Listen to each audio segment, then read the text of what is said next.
I pledge allegiance to the flag of the United States of America and to the republic for which it stands, one nation, under God, indivisible, with liberty and justice for all.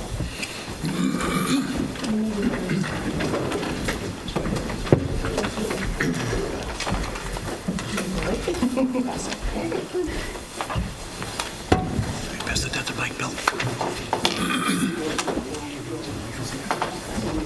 We do the next one. Thank you.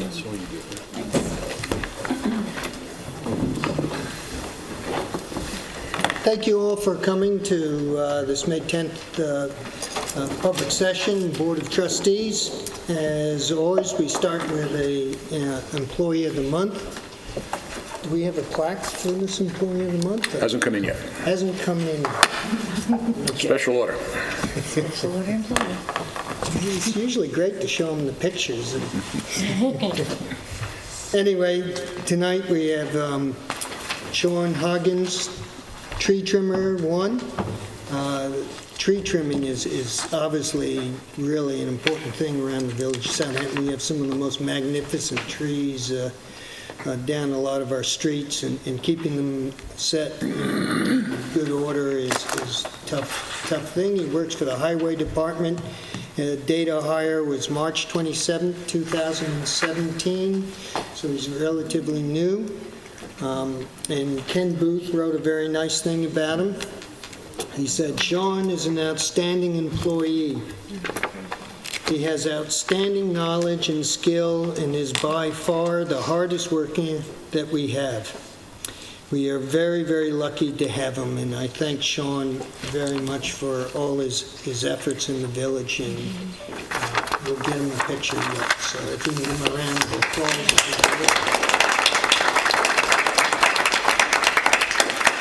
He is actually out on paternity leave. He just had his second child. Congratulations. And on the public comment, we have a couple of people that signed up here. Robert Skinner.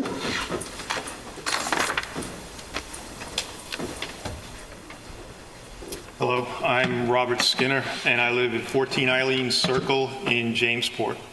Thank you for this opportunity. I'd like to talk about the effect that the heliport here in the village is having on us on the North Fork. My house is located directly under what is known as the C1, C2 transition line, or opt-out line, as some people call it. Part of the North Shore route, which was established by Tim Bishop, well, not established, but was very much facilitated by Tim Bishop and Charles Schumer in order to get helicopters into the South Fork. Under the current situation, we're getting pummeled by noise and vibration on a regular basis.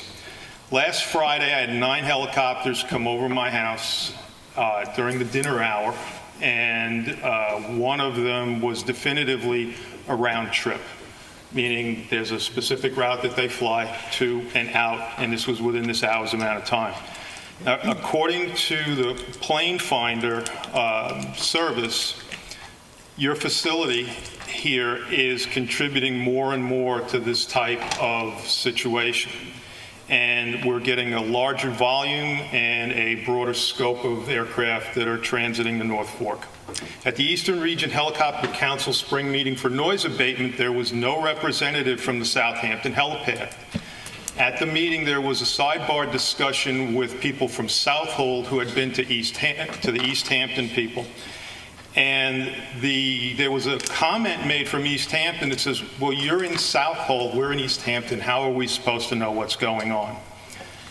Logic would dictate that maybe you folks don't know what's going on the North Fork as a result of the traffic that we're getting from your facility. So I want to tell you that this is what's going on, okay? And the numbers that I give you, it's just the first week in May. What's going to happen when we're dealing with the traffic from the U.S. Open? What's going to happen now that Blade is kicked out of East Hampton, and I'm sure they're going to have a bigger front here in Southampton? We have this ongoing situation, and the evolution of this just tells us that it's going to get worse and worse. I am, sounds like an old blues line, I don't know, but I've been told that it's the village and the trustees that operate the airport and then have control over it. Is that true? Not on the flight patterns, it's the FAA. So it is strictly, you're saying it is strictly FAA who has control over this, and that there's no, I don't know if I can use the word pressure, but there's nothing that can be done from this body to help exert something on Eastern Region Helicopter to promote an all-water route so that you're either going over the ocean, coming up that small little bit, or going around Plum Island to come in from that direction? Oh, I'm sorry. I think control is different than influence. Can we ask that influence, is it Yes. possible that we can get some help with this? Absolutely. Because the people in Riverhead Town and South Old Town out on the North Fork, we're pretty much at the end of our ropes. And when you can get, in my case, 16 and a half an hour, okay, which is not unusual, and we see from the computers that there's more and more coming to Southampton, we're asking for your help. Yeah. So, thank you, sir. Yes, Ma'am, thank you. sir. Thank you all. Make sure you leave your name with the village administrator. You have a number I can reach you at? Sure. It's area code 501-515-3184. Okay, great. Okay, thank you. Thank you. John Cullen? Yes. This is something I'd like to pass to the members for each one. And I'm going to just start off with a note from Connie Carlin, who's sitting right over here. Please find copies. What's your address? I'm sorry? Address? I'm sorry, John Cullen, 74 Smuggler's Path over in Northville.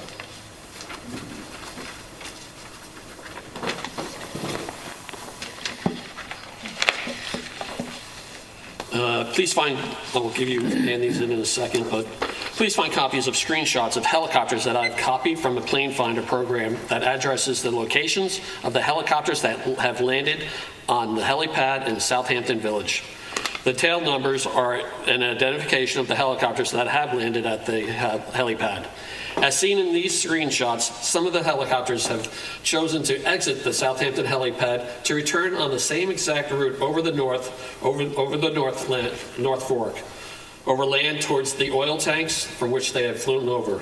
Some have chosen to fly the return route along the South Shore route of the Atlantic Ocean back to the city or local airport. I would like the North Shore route shifted to the South Shore route and it be used as an all-water route. The Southampton Village helipad is on the South Shore, so therefore it would be a preferred route to be used. There would be no reason to fly over the North Fork, over land, over homes, over schools, and over oil tanks. The helicopters are equipped with life-saving devices now, so therefore it is the only possible safe way to land the helicopter on the helipad at the Southampton Village. The South Shore all-water route would reduce the noise impact on the North Shore. We on the North Shore have been burdened with the helicopter noise and vibrations to our homes since 2008. Thank you, Connie Carlin. And these are pictures that we are dealing with. We are dealing with helicopters that fly right over our community and land right over Southampton at the locks over in Hampton Bays, and then right over to your helipad, and then they turn around and they go the exact same way back. If they were to take the South Shore route, they would go by the 3 houses that are right by the helipad, and then after that, there's not a private residence for 3.5 miles west of that inlet. They'd be out over the ocean where nobody would be bothered the whole way back to New York, and if they could ever come from New York on the South Shore route, it would make our life so much easier. Your helipad has been picking up more and more business throughout the years, and it's all coming over us. Senator Schumer and Tim Bishop, who Rob mentioned earlier, they decided to make a North Shore mandatory route. The mandatory route, sir, is supposed to go out over Orient Point and then swing back in. But due to the loopholes, not one single helicopter has taken that route. They all come, make a right turn after they go over the tanks in Northville, and they come over my community, and I'm the bullseye of each and every one of them coming over my house. And when the round trippers come back going the other way, that's pretty painful. How many of those are going out to East Hampton? The East Hampton ones are on the same exact route, except they make a left and they go over Robbins Island. The south ones coming to your airport here make a curve a little bit to the right and go over the locks. All of them go over your area. Each and 95% of them. It's horrible. It's a mandatory route, but the mandatory route when it was built was to go around Orient Point, and due to the loopholes, not a single one has ever gone around that point. Thank you for your time. Well, thank you. I'd like to hand in these Have you also. guys made a report to the FAA? We make reports to everyone. And what's the There's FAA Eastern say Helicopter about this? Region that we call and make complaints with. We've made complaints with, well, Lee Zeldin is helping us out tremendously right now, but we wouldn't even know who Gilda Brand is if she stepped in this room right now. We wouldn't know her face. Chuck Schumer is, nobody's returning any of our calls in those as far as reaching to the upper level. But this is your airport here, and I believe you have control of it. And what would be great for me is if you could reach out to these companies and say, South Shore route only. If you can't take the South Shore route, why land? You can't land at our airport. Believe me, they'll take the South Shore route. It's all about the money. They will take the South Shore route. It's about 5 minutes longer, and that's what they're saving. But they are disturbing hundreds and thousands of people by going up and over, and especially by turning around and going back. Thank you again. Thank you. Thank you, sir.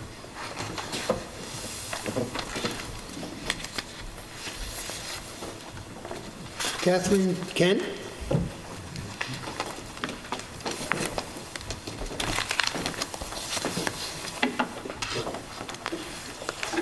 Good evening. I'm Address, Catherine Kent, Address. 2302 Sound Avenue, Bating Hollow. And I am a councilwoman on the Riverhead Town Board, and I'm here tonight to speak on behalf of our town and on behalf of our town board. First, let me start by saying I'm appreciative to have this opportunity to address you. We can all agree that we're blessed to live in a beautiful area on eastern Long Island. When quality of life issues come to the forefront in our areas, it's important that we join forces to put such issues to rest. Tonight we're here, as you know, to ask your help in the problems related to helicopter noise, an issue that we share. As you probably know, the North Shore route, which they spoke about, mandated in 2012 requiring that helicopters heading east, ultimately bound for the South Fork, fly along the North Shore a mile, were mandated to fly a mile offshore and then around Orient Point in order to get to their South Fork destinations. However, none of these planes fly around the Orient Point.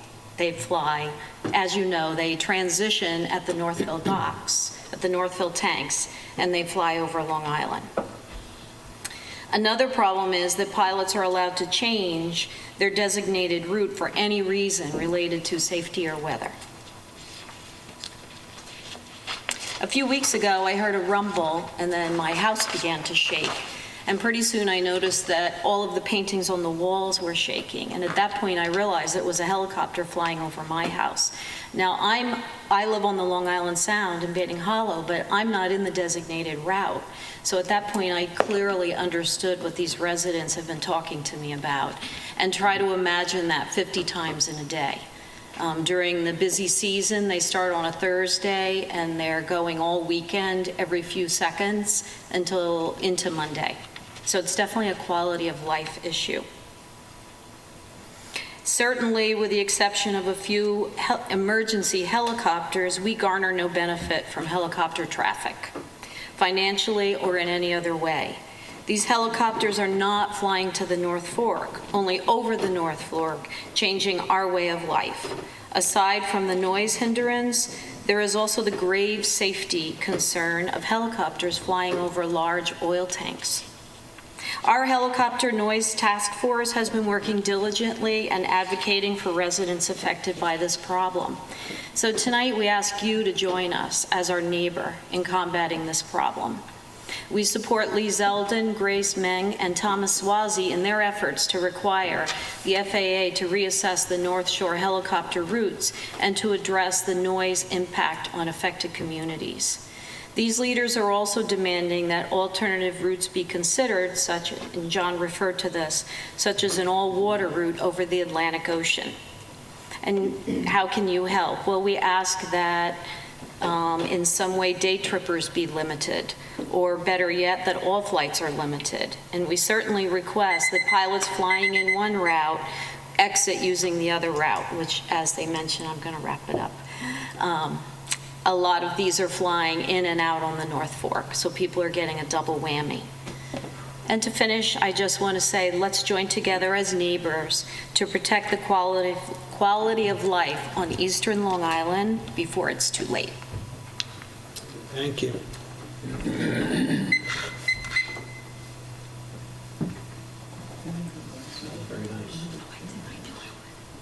Sarah Vanner.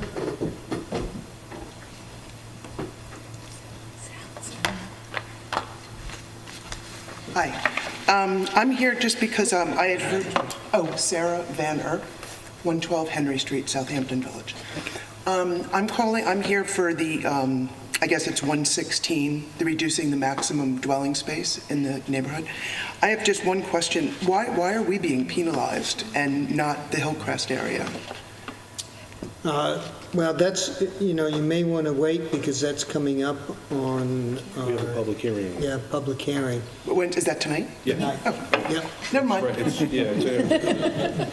things first, and then we'll get to that, and you can raise that.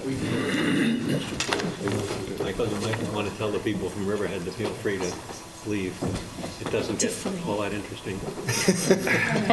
Oh, no, you got to stay. Well, it does. It's a matter of opinion. Our meeting went till 4 o'clock. But thank you for venturing. I was raised and born on Fishel Avenue in Riverhead, High School. It was right around the corner from our town hall. Yes, I know it well. Thank you all. Thank you again. Thank you again. Thank you all.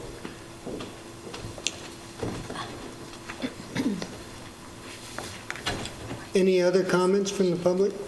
Anybody like to make? Sorry. She's here for the dog park Right, presentation. yep, that's next. Charlie. Yep. I gotta get Charlie to put an HDMI cable. I'll be on.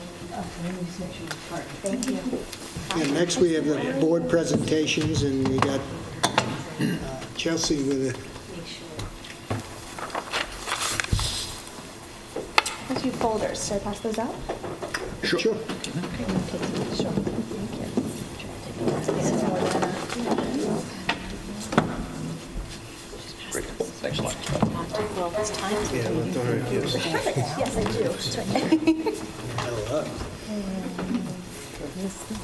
And I'll just appear on here? Yeah, I'll put it up. Thank you. The dog park.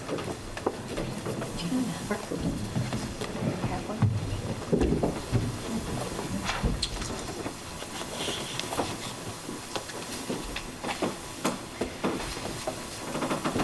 Oh, yay. Excellent. Everyone got a folder? Everyone's got a folder. You got to explain what the dog parker are. I'm 'cause going to. Okay. I kept thinking it was a jacket. You know, we get that sometimes, Jack, as a parka. Great. Hi, everyone. I'm Chelsea Brownridge. I'm the CEO and founder of Dog Parker.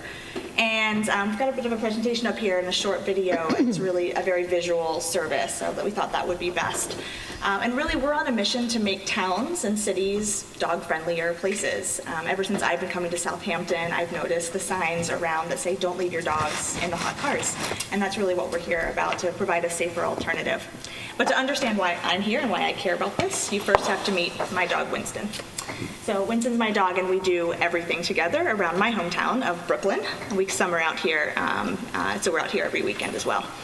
And we go to the grocery store, or I go to the grocery store, the coffee shop, the pharmacy, but dogs can't go inside of those places. And some people tie their dogs up or leave them in the car because there's just not another option. And so we've created, and we're not alone, dogs are members of the family, so more and more people are bringing their dogs on these sort of errands and trips with them into town. About half of all dogs are going on errands with their owners in town. And about 60% of all the stores that are here just can't allow them inside.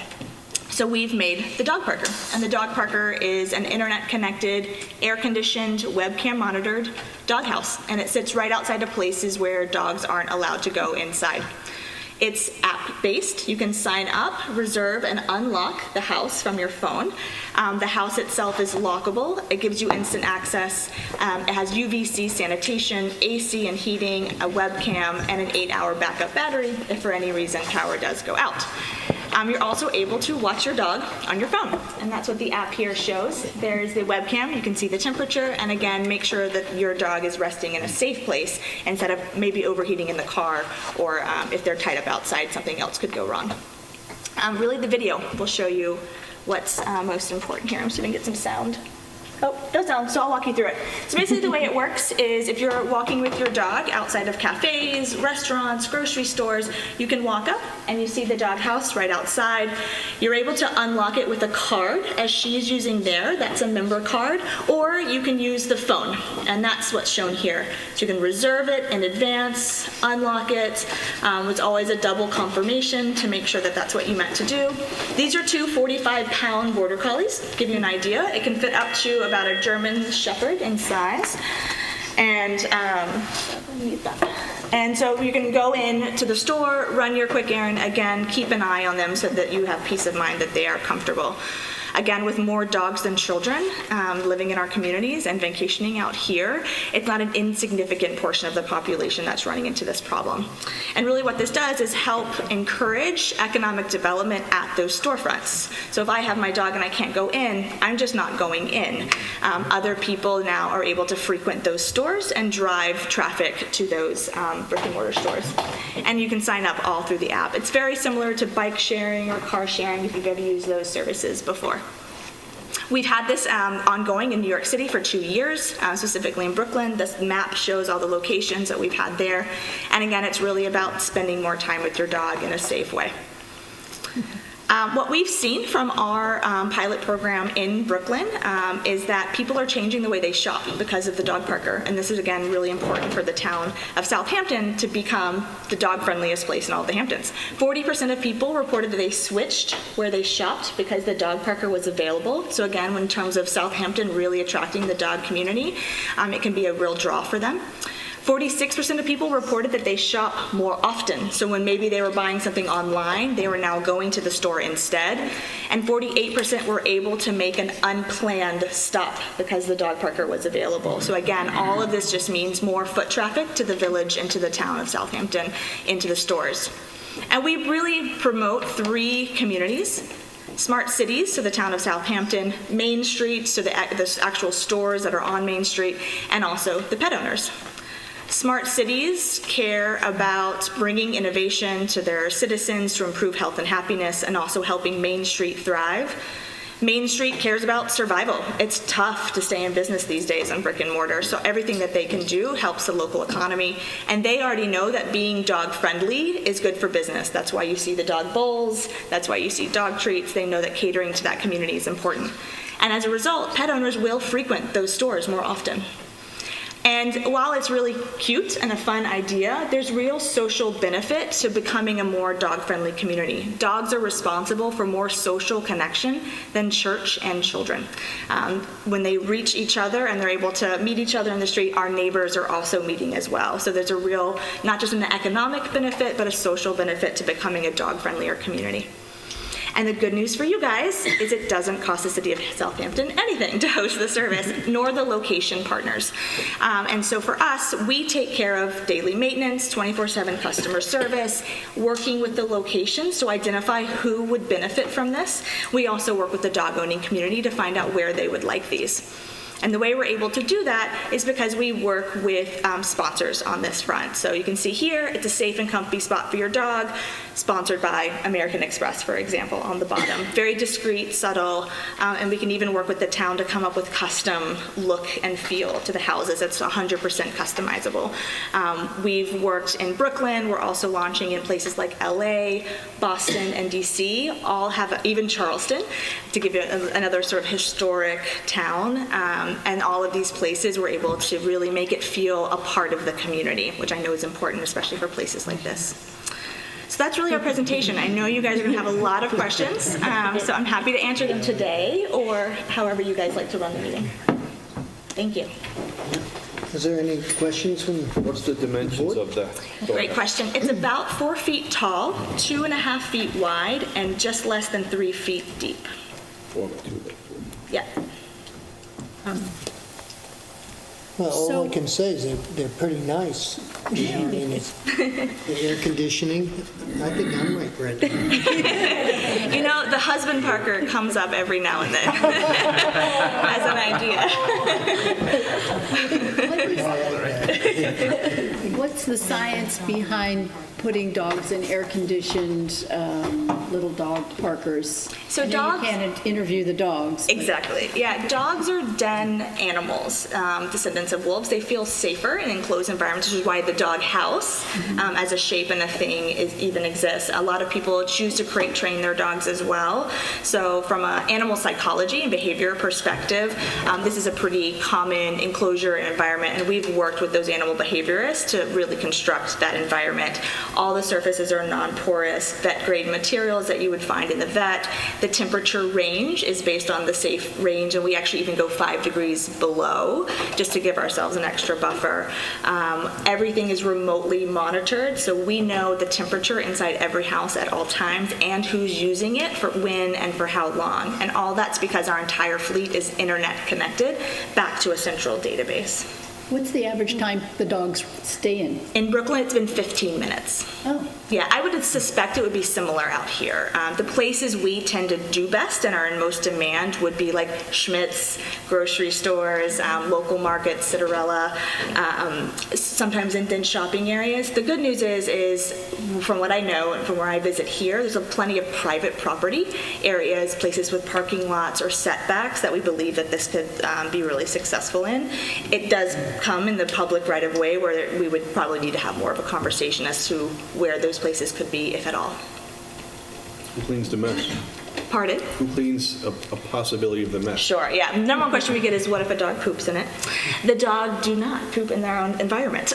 So in 2 years of operations in Brooklyn, we've never had an accident on the inside of the house. And that's just because the dog won't soil their own environment. But if it were to happen, we have daily maintenance that we provide to it. So we have a local fleet team, so there would be some local job creation with it as well.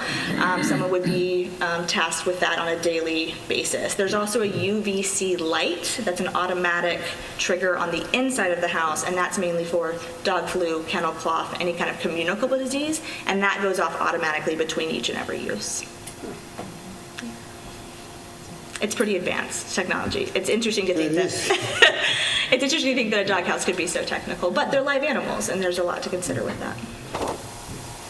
Closing them on a 90-degree day. So. Exactly. Yeah, we've run this for 2 summers in Brooklyn, so we've seen a wide range of temperatures, both on the cold, but certainly on the hot side is the most important one to make sure you get right. What temperature do you keep it at during the summer? So our max that we allow the house to get and still be available for use is 80 degrees. So we always keep it below 80. 85. Yeah, 85 is the upper range. A dog would still be safe in those temperatures, but that's why we've made it 85 degrees less. We typically, and that's on the hottest days that you would see it getting up to that, it's typically low to mid-70s. Would you say it's battery operated or it just has a backup It's battery? it's plugged in, but there's an 8-hour backup battery in case for some reason the circuit breaker goes out or whatever could happen. So, and we get an alert when the power gets cut. Again, one of those automatic things because it's internet connected. And it's heated during the winter? What's It the is. temperature in the winter? Yeah, so we always keep it above 40 degrees in the winter time.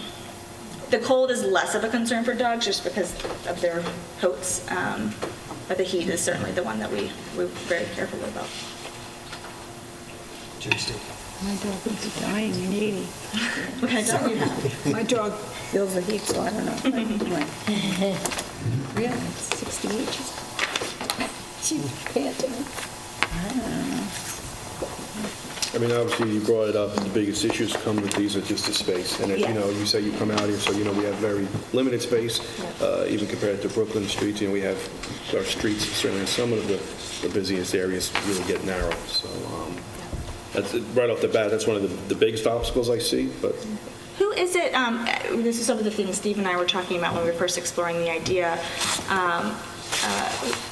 who is it that makes decisions about public right-of-way and things? Is it this group? We're talking to them. We're talking to them. Okay, great. Well, I'd love to whoever sort of looks at things like this and specifically thinks about sidewalks or space, would love to find time for a follow-up conversation if you think there is interest in this. For us, we'd of course love to be here for the season. It's upcoming. We're based in New York. It's very easy for us to come out here. These are the Schechters. We stay in their house. My co-founder and boyfriend's parents are here. Kind of in there. It's a great here as idea. They're based in Watermill. All right, so 4-foot height, 2-foot width, 3-foot depth. Yeah. Yeah, it's up to about 100-pound German Shepherd is the sizing on it. So no Great Danes, unfortunately. The house would have to be quite large.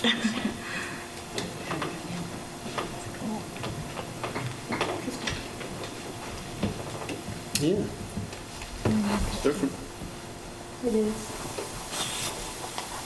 So where'd you get all the tech from? It's been in development for about 3.5 years. Oh, I would think so. It's made right here in New York State, though. So these houses have been manufactured in New York City specifically, and an advanced manufacturer in Queens. So it's made right here in our state. We're a New York City homegrown company. The shelters are rotocast. They're powder-coated aluminum. Yeah, but they're all Powder-coated aluminum. they're all cut here and assembled here as well. The brain of it is the board is made in California and brought over, but the rest of it's done here. The hardest part of it was getting the UVC light. There's a ballast inside, the custom ballast inside the house. It's 3 different manufacturers that it takes to pull that one off. So what's the average cost of a stay? So you're saying 15 minutes, what does it cost the average consumer for this? Yeah, it costs, for a 15-minute stay, it would be $3. $3? It says on here 30 cents a minute. We've been doing 20 cents a minute in New York. Okay. Yeah. It did say on here somewhere 30 A cents a minute. discount in New York. Since we're doing at other markets when we launch at 30 cents a minute, we would stay with 20 cents a minute because we believe that the people that use it in the city would be used to that price point. And so Right. because there's so much back and forth on that, we would do it there. So primarily Brooklyn is where you've been right now? Yeah, we did a 2-year pilot program in Brooklyn. Yeah, right now, we're working with the city on more permanent placement within something that they call the 3-foot rule. That's why it's a little less than 3 feet deep. Stores are able to do things within their storefront up to 3 feet. And so we're doing a new law that allows us to operate within that space. So, and you are charging those businesses $50 a month to put it in front of their place? That's how we did it in Brooklyn, but the model here is that it's free for the stores. No. That's how we're going for it, and that's where the sponsorship comes in. So current model is you charge $50 a month for the store? That was how we did it in Brooklyn, but the ongoing model is that it'll be free for storefronts, free for cities, free for storefronts, as long as we can have sponsored by sort of an Amex or Purina. We have a variety of different brands, and I would imagine the Southampton market wouldn't have trouble getting a pretty nice brand to provide that subsidy. What kind of insurance do you have? We've got general liability insurance. It's called care, custody, and control insurance. It's not dissimilar to what dog boarding facilities, doggy daycares would get, but then we also have insurance on the equipment itself. So what do you need from the village? You need a lease? We just need permission. So however, some cities are doing pilot programs with us, so they're creating new sort of frameworks for us to work in. Other cities are letting us work within pre-existing temporary encroachment permits, if that exists as a structure. So we could look together at what those are for you guys. Well, if you're have- on village property, you're going to need something in writing from the village. Correct, yeah, so that's what we'd be seeking. Prototype document that you have? We do, I could share Is it. that with in you. the form of a lease? It's not so far been done in the form of a lease. It's been more, I don't even know what you would call it. It's not an ordinance either. It's more of a contract with the city. It's probably what it's What that would be closest to. called a lease? Maybe, yeah. I don't know. You would probably know better than me. Can we get a copy of that? Can you send one off to Steve? And- Yeah, absolutely. That works. Well, we have encroachment permits. Oh, Okay. yeah. It's been, every city's different. That's what we've learned. And so we really look to you guys to tell us like what works best for in your I parameters. see Allstate and American Express previously. What are some of your sponsors like? So the sponsorship model is new. So we would be looking for a new sponsor out here. we would work with you all to make sure that you, one, are clear on the locations and happy with where we're doing them, and two, are happy with the sponsor that we would line up. But we would first just want to secure that Southampton is interested, and then we would go out and find the sponsor for the market. And sometimes, be careful about getting over commercialized. As you know, there's a reason why you live here and why you come here, because we are not commercial. Yeah. So all of a sudden, putting a billboard on, in a sense, in theory, on the side of the village street and sidewalk is something that, again, whether we decide or not, we rely a lot on the public input to tell us whether they want that. I agree, and I would love to do something we've talked about doing a lot with cities, is working with local artists to actually design that, again, because it's totally customizable what we do on the outside. There's just a world of possibility to make it really feel local, homegrown, less of a billboard sort of vibe to it. We've made houses that look like little cottages. I mean, vinyl printers can do just about anything. It's real cute. Everything, right? Yeah, we can even make it look like wood slats, like a Hamptons house. Anyways, my designer's gonna kill me, but it'll be real cute. Or cedar shakes, huh? Shakes. Got the heat. Yeah, Very innovative. Was it your idea? it was. Good for you. Thank you. Yeah, we've had a lot of local support. Most of the investor money for us has come from New York. It's been a ride, and we'd love to come out here. I mean, for us, coming out to the Hamptons has been a dream. Even when we launched in Brooklyn, it was one of the markets we said, just because we enjoy it out here so much, and we bring our dog out here, and we know how many people enjoy bringing their dogs here, we've always wanted to come out here. We'll be launching some other houses out in other places of Long Island as well, at some museums and different places. So. Any other pets other than dogs ever find their way into these houses? No, we only do dogs, and that's just because we know what the environmental conditions dogs need. Sometimes people ask, but no one walks their cats or their ferrets. I don't, And because we monitor every session from headquarters, if we were to see that anything that you could imagine would be put in the house, we have direct access to that contact information of that person, and we can call them and correct them. They also agree to terms of service, waivers as well, from like a general liability perspective when they sign up. So it's not anonymous. We know who's using every house at all times. I will tell you, we did, 3 years ago, we did the dog park. Oh, we love that dog park. We did the dog park 3 years ago, and I think it's the only project that we've ever done that never had a negative comment. It was the most amazing thing. Yeah, I know, and that's it. You guys hear it more than anyone. It's people love their dogs, and if you do things that are for people's dogs, More it's than church and children. That's a pretty bold statement. and that's from Mars Pet Care, is one of the largest pet care group in America. That's their research, and I forgot to mention we actually are a Mars Better City for Pets approved solution. So there's quite a few animal rights groups and advocates that have come on board with what we're doing, just purely for the sake that they don't want people leaving their dogs in hot cars and tying them up anymore. There should be a better way. What if a circumstance happens that a person puts their animal in here and something happens to that person? Has emergency service get in there? Yeah, that's right. So we've never had it happen, but if someone were to abandon their animal or they were to get hurt while they were out, we know that there's a dog in there. We have a 90-minute time limit on the house. They get reminded at 15 minutes. If it hits the 90 minutes and they have not responded, we would send an emergency member from our fleet team out to take the dog to a boarding facility that we've already got a pre-established relationship with. Yes, the dog would be in a safe place. No, it wouldn't be a circumstance where we wouldn't know that the dog was in there, but there could be a circumstance where for some reason their owner has been unresponsive and we would have to take the dog to a safe place. Not that the dog park is not a safe place. You said something interesting. You said this is a way for individuals to not put their dog in a hot car, but most people in Brooklyn don't even own a car. So what is driving the demand there? The tying up. Dog theft is on the rise in the city, and so people don't want to tie their dog up anymore because of the risk of the dog could get loose, an aggressive dog could walk by, they're out of your sight and out of your attendance. So there's a number of things that could happen on super busy sidewalks in that way. I wouldn't imagine dog theft is a big concern here as much as it is in the city. It's more about cars. Chief Cummings, do we have a lot of dog theft? No. No, yeah, I wouldn't imagine it's as big of a concern out here as it is in the city. Yeah, so for people there, it's tying the dog up. Okay.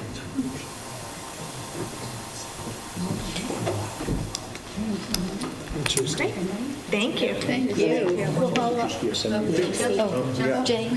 Is it Wi-Fi based, or? It's 4G. So does the store have to have Wi-Fi, or? It's 4G, so just like your cell phone, we have the cellular connection in each house. There is a Wi-Fi backup to the house, but the primary source is cellular. It's more secure and more stable. We don't want to rely on, if the coffee shop changes their Wi-Fi, suddenly our Wi-Fi in our house doesn't work. So we don't rely on the local Wi-Fi. We have our own cellular connection. Because cell out here, sometimes in the summer, I think we all know, you can have an inability to get a connection. Sure. Yeah, we'd want to test that. Have you then, make tested sure. that? Not out here, obviously. Not yet, okay. Yeah. We usually go with whatever service provider is able to provide the best coverage, so we would want to do research into that. And because of it's built on what's called a Raspberry Pi, it does have a Wi-Fi backup to it. So if we found that Wi-Fi was more stable, we could switch it out here to a different situation. Same is true in Williamsburg, where we were. For some reason, the cellular connection in Williamsburg was pretty tough, and we were able to find a way around it. There's different ways to boost signals to make it more stable. Good luck at Shark Tank. Thanks. They have been knocking on our door. Thank you. Thank you for your time. Thank you. Good presentation.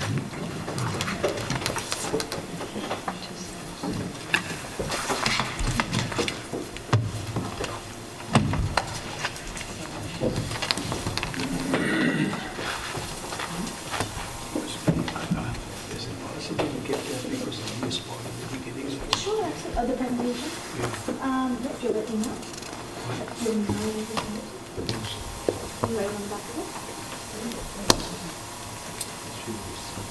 Moving ahead with presentations, we got the Gin Lane restoration project. Melissa?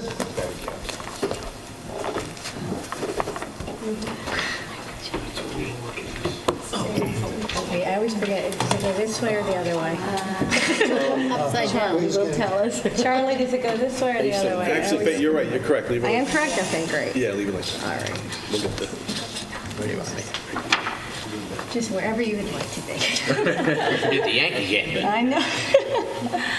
Hi, Melissa Dedovich, Peconic Environmental Associates.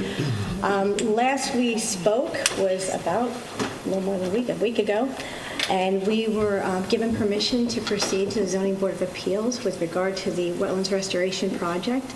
I'm happy to report that the board was very pleased with our project and approved it that same night. And in fact, directed Chick to write up the permit and work it out with us. And so we have, and it's in your file right now, you should have the wetland special permit. And one of the things that's interesting about the permit, frankly, it was very interesting because it was a long night to begin with. But when we got up to, we were the last on the agenda, the board was impressed with all the work that had gone into this. We actually had a member of the Southampton Town Trustees come and support. I have also submitted in your package additional letters of support that were provided to the Zoning Board of Appeals. These letters included from, remember I wasn't sure if there's a Lake Agawam Conservation Association? Yes, there is, and they wrote a letter of support. So that's Mr. Bonet and Chuck Scarborough. We also had additional letters from Martha McClanahan, Martin Gruss, Thomas Zacharias, the Southampton Association wrote us one in support of the project. Mr. Giffra, of course, we have Charlie Ayers and Scott Lindsay, and also Patricia Nadowski, who actually, I'm sure you're familiar with her experience in botany and wetland revegetation. So what was very interesting is when we finished our presentation there, Wayne did bring up that the trustees still had a concern about viewshed. The board felt confident we could work that out. That's why they issued us the approval. If you also note, and I actually highlighted it, but it's online, how we meet all the recommendations in the comprehensive plan, as well as the recommendations required for the issuance of a village wetland special permit. And the only thing we were asked to do is revise and update to ensure some view sheds. So I'm going to let now Mr. Hollander address it. In your plan, you're going to have a revised planting plan as well as a revised streetscapes. Very quickly, in discussing this with Chick Voorhees and from the comments that we received from this board the last time we were here, what we looked at was how could we maintain the ecological integrity of the proposed buffer plantings while allowing the views through to the pond from different areas along Gin Lane for pedestrians or vehicular traffic. And you can see on the plan, and you guys probably have, Melissa probably gave you a better version of this, so you can see.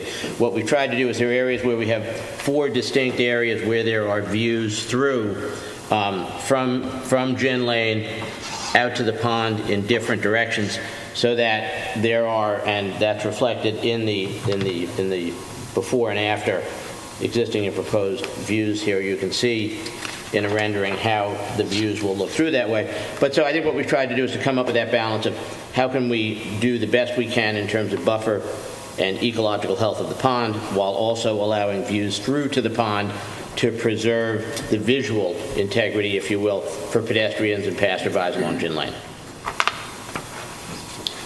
And these are amended renderings from the last time we were here. They were amended to reflect the changes in the view shed. No, absolutely terrific plan, great environmental impact, but still this board has concerns about the viewscape. Your viewscapes are angled, which makes it difficult for somebody passing to look down. It also reduces the visual. The reason why we did that, the main reason was we were trying to avoid the opportunity for silt and runoff to go directly into the pond. And so the thought of allowing views through on an angle this way would allow, views, but wouldn't allow water to get through, because the purpose of all the buffer is to keep, obviously, any sediments and pollutants from getting into the pond. So we thought if we just made the views open that way, it would allow direct runoff into the pond. We thought if we had the views come on an angle, it would still, any water moving that way would be trapped in the root system of the vegetation to prevent the pollution of the pond, but still allowing passerbys to look through. Right. And that goes back to the reason that the reason why these plants and these shrubs and the trees were sized the way they are was to provide the additional filtration that we're losing after you cut down all these Phragmites and the Japanese knotweed. So and also because of the environmental conditions in the area with the salt spray and the winds down there. So the village's environmental consultant, Chick Voorhees, agreed with the sizes, as we had comments from Bill Pell, who's a town trustee, who said the same thing. You have to have them of a specific size, a large enough size. He had cited that when they did the rain, they did a rain garden and they did the restoration down the end, they've had to replant it twice before they went bigger and it was able to be viable. Still the board wants to see more visual look out onto the lake. And in response to that, I would say that, you do put in buffer zones on a lot of homes that have views to look at. And I'm sure that you have your plantings and you know what plant types to put in to reduce the height so that the general public can get a view of the lake. I mean, that's the biggest issue. The concept that you have there is absolutely spectacular and totally appreciated by the village, but we have, 3,000 other people that live in the village, and we've got to be able to provide them a view of something that they cherish, and they cherish the lake. So would you say that, because normally when we present this to Chick Voorhees in the wetlands, he always requires us to go bigger, more, things like that. Are we saying that the planting should be a uniform height of a certain height along there? Should there be more openings? No, I think the variation and stuff in the plantings you've chosen are spectacular. I think the blockage at the corner is absolutely correct. You don't want headlights coming in any But through so there. specifically, what does the board want? We want more open space. We want lower plantings so that when you're driving your car, you're walking, you can look at the lake. Can I just... So, but I just want to, because I could do this 6 times and... Oh, no, I know. How many more, how high, if you can give me some direction, and specifically, instead of 4 openings, let's have 8, instead of 4, The math was that somebody figured out it was about 10%, because 800 square foot, 800 length, in that roughly 790, but 800 around, and 15 foot per... So 60. 60-something feet, they figured. Out So, of 800. because we discussed this, Right. actually. Right, so I had a feeling, you guys, so if you could So tell us. 50%, so you have roughly less than 10%? Right. Viewable? Right. The board said they wanted 50%. That was the number. And we had conversation, we had Chick called us. Right. We were on the phone with Yeah. him in the conference room, or in the mayor's office, and, he agrees with that. Although you've had your conversation with Yeah. him, he agrees with us Okay. on that. And he also said that, and he was the one who brought up all the plantings along the lake and the privately owned properties, have a buffer zone. They plant it low so that they can take out any of the nitrates from their lawns, which of course are polluting the lake. They take out, they have all that planting plan all low. What we want, we'd like a planting plan, and we'd like a majority of it low, so that our people, when they're driving or when they're walking, they can see it. My experience when I've done planting plans with Chick Voorhees is about, and with the Zoning Board of Appeals, which I've done many, is of course having view corridors, but it was mainly views, frankly, from the house. Most of the houses that are near wetlands are elevated up. I know all the wetlands restorations I've done, the ponds are lower, where we're doing the restoration lower, they're this size, and your house is higher, and usually your lawn's higher. So it is a different, it is a little different, because you're I can asking see us, that. right, so that's a little different. I can see The that, other- but I think if we can just open up those viewing areas.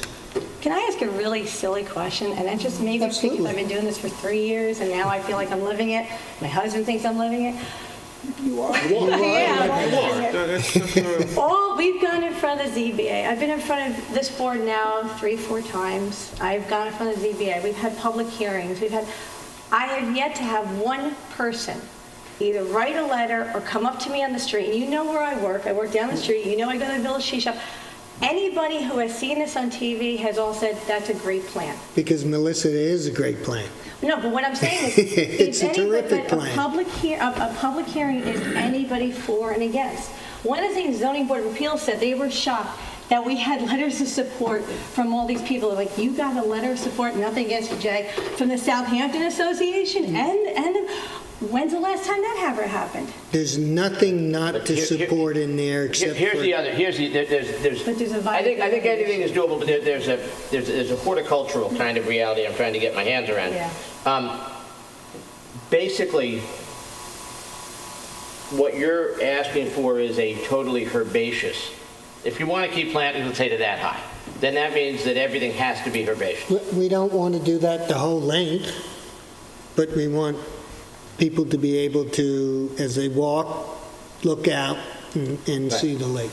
But that means that if it's herbaceous, that means that November, December, January, February, March, there's really no vegetation there because it will die down, and that's what herbaceous plants do. Yeah. If we go shrubby, and there are plants that grow different heights, there will be more blockage.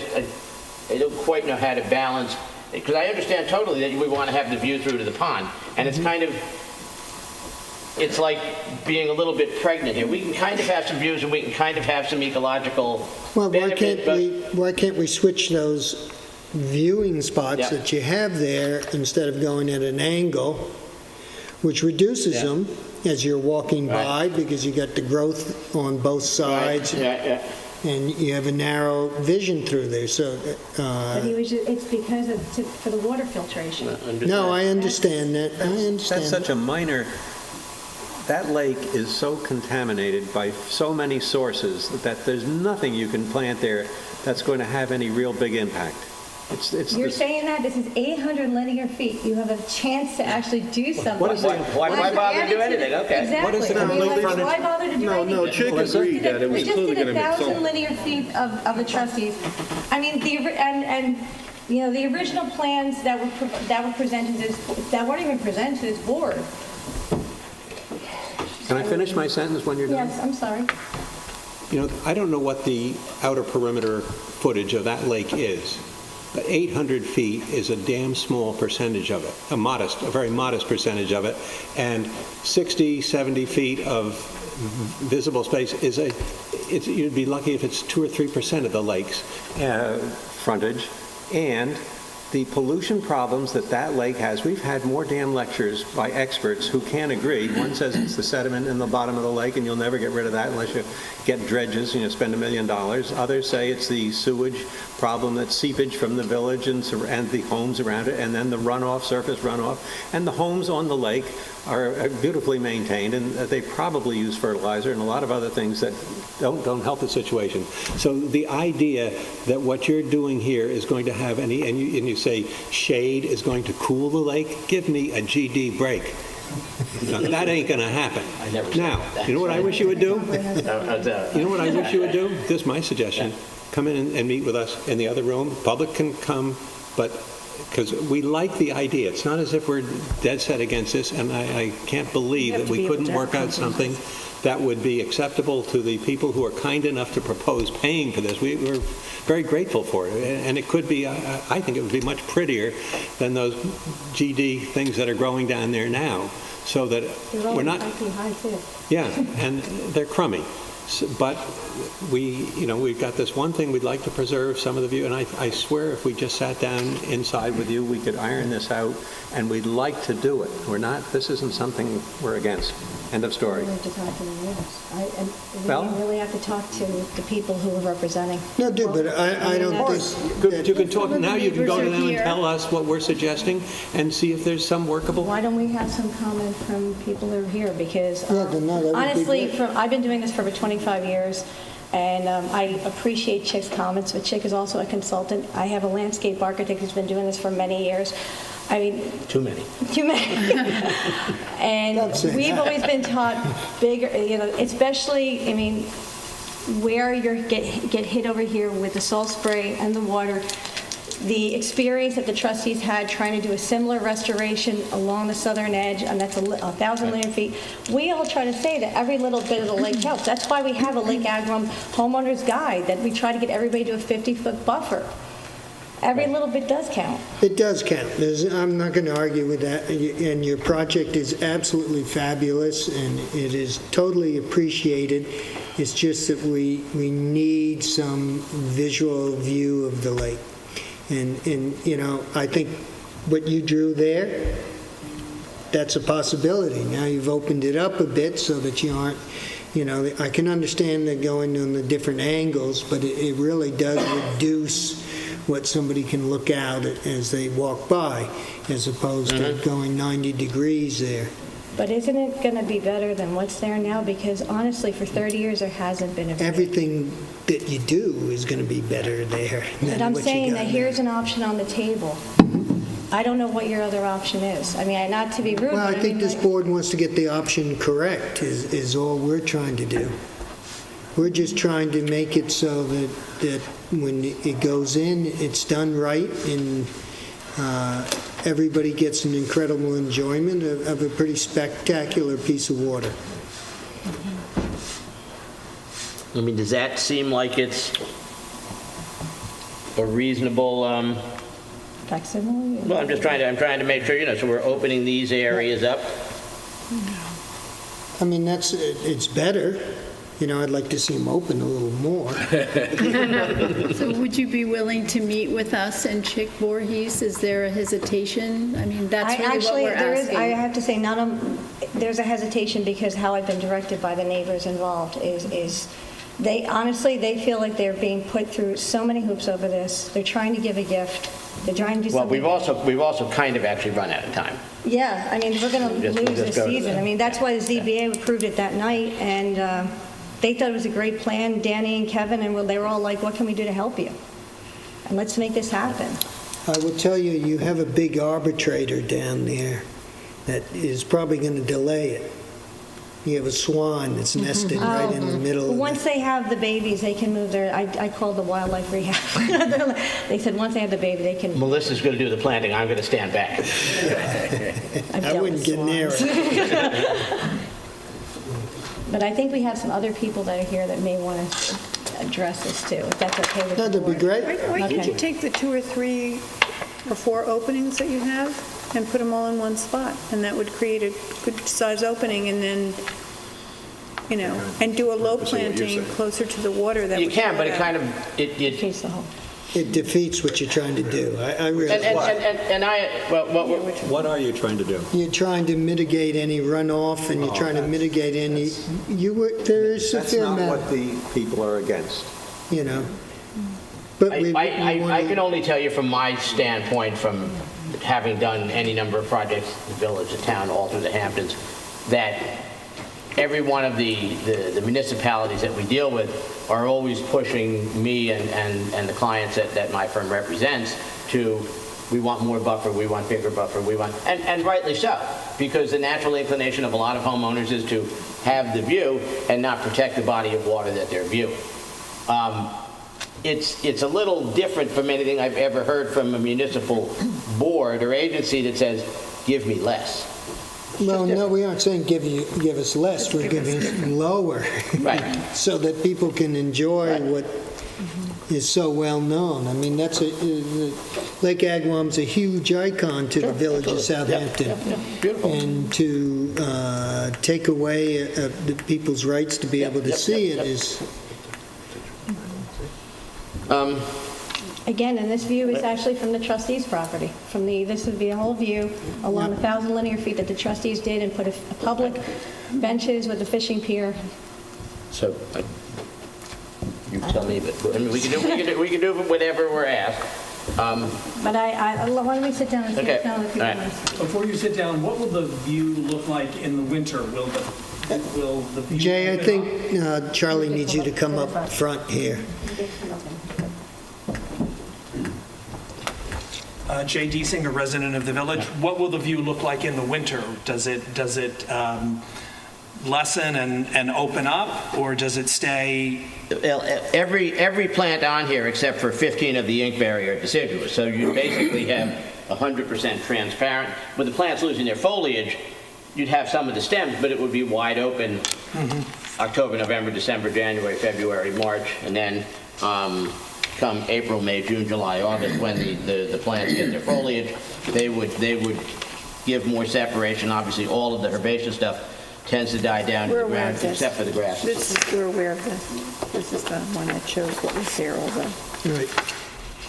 And the shrubs, because they're woody, they would actually, they make it through the winter a lot better than smaller herbaceous, so that's another thing. But they are transparent in the winter. Yeah, well, every year you have a better view in the winter of the lake, but, the idea is to get it right so that everybody can enjoy it.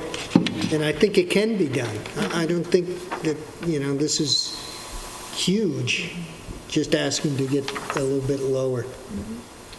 I mean, I think, though, when we talk about preserving the view, I don't think there's much of a view here. No, because that was all planned to be, that was all going to come out. Oh, I know, but every year that's the same with the Phragmites. And so what we're comparing, I think, is to some extent not really apples to oranges. If you want to see the lake now, you actually have to be on the east side of Gin Lane as it bends around. If you're walking along the lakeside, you have absolutely no view, and you'll see from the back there that the view shed is typically no more than about 2 or 3 feet wide on maybe 3 or 4 spots. And so that's been I think that that's all true, and I think that we had a plan of taking all of this out of here, and that was because when I was young, when you would come down Gin Lane and you turn by the Bathing Corporation or that area there, and you come down, wide open. I don't even think we had Phragmites then. You rode along there, and it was absolutely gorgeous.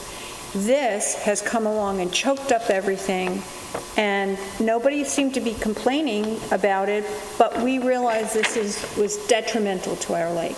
And so we did have a plan to come and take that all out and really work on keeping it out, okay? So this was going to go no matter what. I mean, this is awful.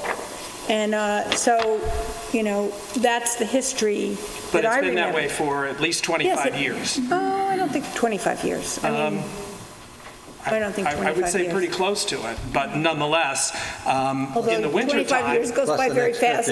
50. Pardon? Plus the next 50. Plus the next if we 50, don't change it. yes. And you know, I mean, my feeling, and I think a lot of people in the village recognize that we're looking over essentially a compost heap at Lake Agawam. I mean, that's what it looks like when it's all been cut down, when the soil is turned up and churned up, and there's plastic wrapping along the lake. So I sort of feel that we have a fantastic opportunity to partner here. And I really think We want to get it right. We want to get it right for everyone. well, I think we've had the right people working on it. I'm not saying that they're not. I'm just saying we need a little more open space. I think if we got in one room together, and Jay, I'd love you to come. I know these 5 people like the idea, and we feel very lucky that citizens would offer to pay for it. You know, it's not going to happen otherwise. But I think we could iron it out if we could just have a meeting, come in. Somehow doing it in public is clumsy. I know what I'm hearing when we're together, you know, and everybody likes the idea and is grateful, not ungrateful. I mean, there is literally not one member here on the board that doesn't think it's a great idea and that you've done a terrific job in designing it. It's just that we need to tweak it a bit. Okay, thank you. Thank you. Any other comments? Or?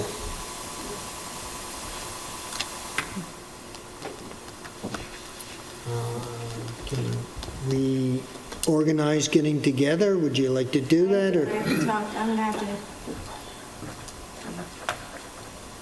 have to talk, we have to talk to a couple of, actually the people, the neighbors, you know, who are Okay. this, so. Okay. I'll be honest, I don't know, Ed raises a good point, I don't know if we'll make this growing season. The Japanese knotweed's already 4 feet high. What do you say? Can I suggest something else? You know, if you get your people that you're talking about to agree to something, I think it would be better to do it the other way. We're the ones that are going to approve it. Get us to agree to it, and we're not going to be backbreakers. I'm not that kind of person. I think we're all thrilled with your proposal. And I swear, if we got in a room, and you can come, Jay, you can come, anybody can come. It's not going to be any dark secret room. And then go and tell the people, because I think between us, if you can agree that something, you know about what they want, and you know what they're trying to avoid and so on, and I swear if we spend an hour on it, I think Honestly, you can do it your way, but it's just more No, it's not a time. matter of my way, it's a matter of how I've been directed. I pretty much have been directed tonight that if it didn't go well, that it probably isn't going to happen.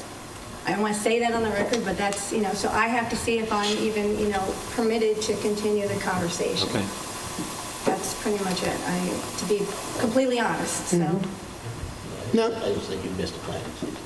And, yeah, I mean, that's another thing, You too. are No, gonna- we missed the planting season. Look, I think you can resolve this in a day, and I don't think a day is going to make a big difference from the planting season. That swan is still sitting there.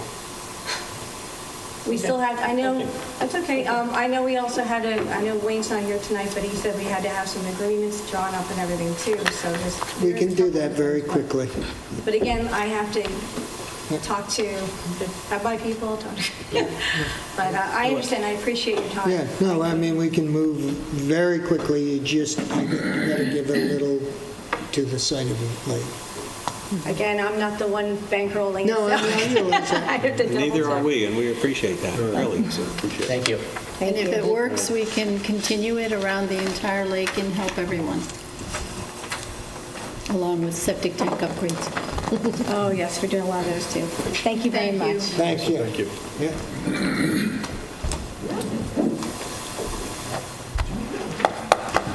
Okay, moving ahead of board presentations, we have public hearings. And the first public hearing we have is on the maximum gross floor area of a dwelling. So I'd like to make a motion to open the public hearing on the maximum gross floor area of a dwelling. Second? Second. All in favor? Aye. Any comments from the board? or- Where are we at now? What exactly, what do we close something and open it? What are we doing here? What do we do? I think you're pretty close to the textual agreement and ready for a notice of adoption Right. if there are no changes. I believe somebody in the public We have had a some public comment. Certainly, and Yeah. a couple, so certainly this would be the time to do that. Yes. Gotta go back up. This is the right time to come. Yeah. Sorry about before. Sally Van Erck, 112 Henry Street. I was just made aware of this, and I just was surprised that why we're being penalized all of a sudden when the whole neighborhood has been kind of encroached. McMansions have been developed. You haven't been adhering to the guidelines that you have had in there. I mean, there's a lot of properties that literally you open the front door and you're hitting a privet. So I just think it's really weird that all of a sudden now you're changing the code after the fact, and then you're not allowing that change to happen over in Hillcrest, where there's been no development at all. So it just kind of seems a little strange to me. Well, the purpose of breaking out Hillcrest is, Hillcrest Terrace is a unique area of very, very small lots. It's kind of reverse discrimination to other areas. I mean, So a lot of the lots, there are 50 wide by 100 long. And even That's tinier than it's. yeah, they're tiny, but I mean, even back up in here, there's some tiny lots. And there's huge, developments that have been made, big houses. So I think what's happening is... So the whole idea of this, Sally, is you keep talking about huge houses. This is supposed to curtail the huge houses. Yeah, but you obviously weren't doing it with the other plans, with the codes that were in plan. No, because what's happened all along is, for the last 12 years, we keep looking at zoning over and over and over and over again, and there've been a lot of adjustments along the way. Adjustments to the heights in the small zones, adjustments to side yard setbacks, adjustments to the garages and accessory structures. So if you have a garage and you want a pool house, the pool house is coming off the GFA. That was something that we did. So we've done a number of things, and yet the Planning Commission in meeting feels now that we have to adjust the GFA in a percentage. My concern on all of this is it's in an R40, it's 800 square feet off of an R40 lot. That's a lot. That's 2 rooms, really, basically. So you talk about McMansions, and this is probably what this is supposed to take care of. So But that's the what's happening. McMansions aren't in that area. But what you've done is the code, since I bought my house, what you could do hasn't changed. But what's been done on some of those properties, maybe they went and they had, grievances or something that has come in. No, they would because have the to be built heights, to code. They would have. no, I mean, if you look, the heights and everything, there's some that are way over code from. Well, maybe that was before the height was changed, because the height was not changed that long ago. These were pretty recent. I don't think you're going to find a lot of the codes that we adjusted on this, from height and pyramid laws, have really taken effect yet in the village. I agree. I really don't think that you can say, Drive around Halsey Street and Henry. I mean, it's like this, and what you've changed. It just seems very arbitrary to me. A lot of those houses were in the process for a long period of time. Yeah, it Building takes a while to permits get Mm-hmm. were already in effect. Yeah, but not a lot of them have just been going. I mean, I've lived out here for a long time, and they had approval pretty quickly, and they've gone up pretty quickly. It wasn't like they were in planning for 5 years. Well, everything you're saying really supports I know, that's what you're saying. the theory of this. Well, actually, one of the things you're Reduction in saying, size. too, is how a particular area was singled out. And I know what you're saying there, and you did say it in reverse, and you're right. However, why that was singled out was because, as you pointed out, there are pockets of the 7.5 zoning and houses that are affected around the village.